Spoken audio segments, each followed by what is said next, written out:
I love the fact that this thing just purrs away and puts out so much power and makes us self-sufficient and a little bit more beside.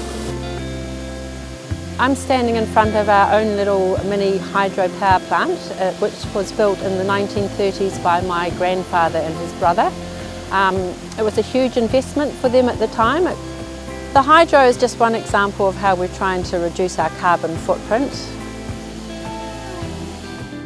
I think we're so lucky that the previous generations have always thought about putting more back than extracting, and that becomes, if you like, a sort of a positive pressure for us that when you're thinking about a decision, you don't want to betray that trust by just making the cheap and easy decision.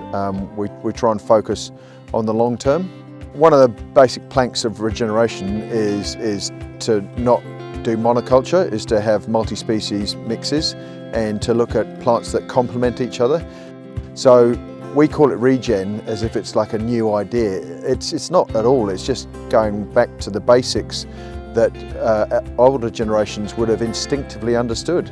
We have a passion and enthusiasm for all of our animals, and by looking after them and by feeding them well and by ensuring that they're always well cared for, yes, they will be productive and give us that magic fibre that we can then turn into an icebreaker.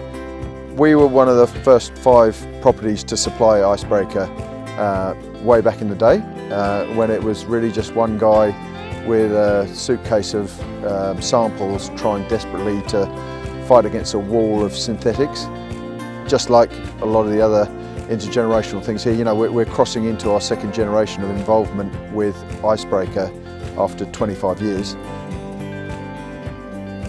So everything that we do is around nature. It's about working with nature, not against nature.